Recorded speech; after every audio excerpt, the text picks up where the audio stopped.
I'm here today to help you lower your frustration levels.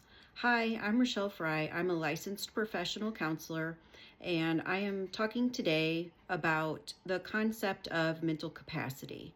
I'm going to use a real life circumstances that I frequently deal with in client sessions to describe something about mental capacity that can help you lower your frustration level when you're dealing with people.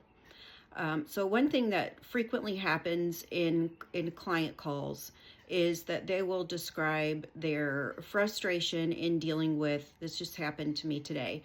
Someone was describing the frustration level of dealing with a person, and this is an ongoing problem. This is something that happens frequently, and what we ended up discussing is something called mental capacity. Mental capacity is defined as the ability to perform a task or make a decision.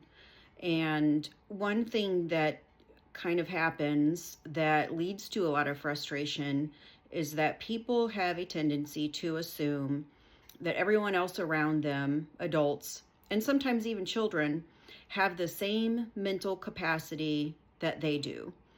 And most of the time, that's not the case. They could have more mental capacity in some areas, less mental capacity in other areas.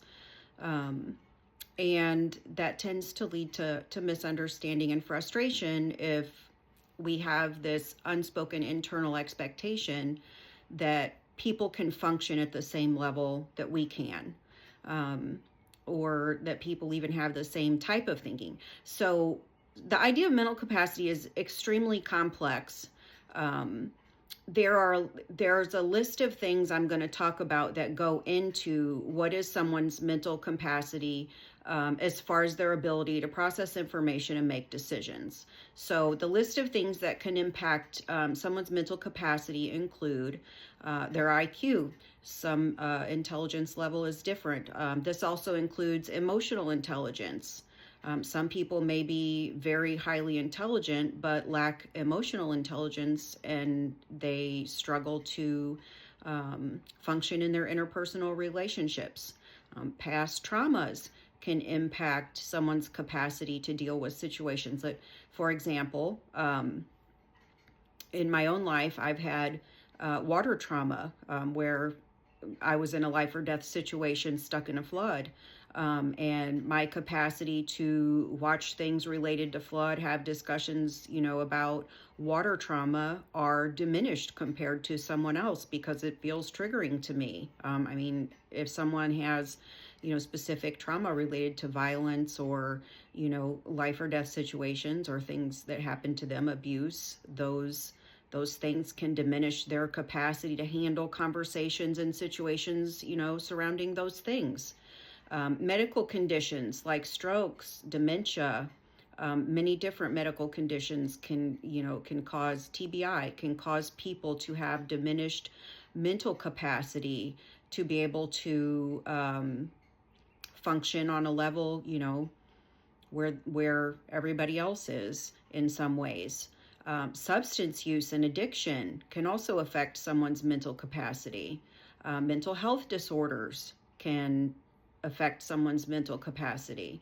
So the reason I'm telling you all of this is that there's an extremely complex set of circumstances that goes into someone's mental capacity. And unless you have, clinical training or a doctorate, you're not qualified to assess whether someone has the mental capacity. So it's better to just make the assumption that you don't completely know what someone can handle and what someone can't. And it also can help you humanize people, because then you realize, instead of taking things personally or blaming someone or even shaming them sometimes for not being able to meet your expectations,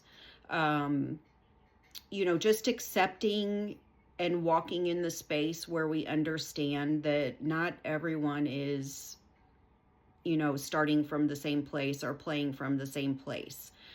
I think it can be really helpful in reducing frustration because it helps manage expectations, and a lot of times our expectations can be unrealistic, especially when we're dealing with people with, the range of capacity when you go into a crowd is widely variable. And so it's a really good concept to just keep this in the back of your mind and not make assumptions about people, um, and try to, be kind. And hopefully this will help. If you think about, situations right now that are frustrating to you, one thing I think is helpful too is a lot of times um, people will be frustrated even with their parents, and you know and a lot of times people don't humanize their parents, and or even children. Children have limited capacity because they're children and they're immature, and parents expect them to function on the same level as an adult, and it's not really fair to them. Or if your parent has significant trauma, they might not be able to emotionally meet your needs the way that you want them to. And so moving forward, if you understand someone possibly has diminished capacity, instead of it continuing to expect them to function at your level or function at the level you're expecting them to, move forward and find a way to fulfill those needs for yourself in a different way. If your parents can't be supportive, find other pieces of a support system that can be supportive. If your kids aren't functioning how you think they should, they may not be at the capacity yet that they need to be to grasp those concepts, so try to be a little more patient with them. So hopefully that's helpful, and hopefully you can, keep that in the back of your mind as you're interacting with people out in public. It's a good way to lower your frustration level. Have a good day.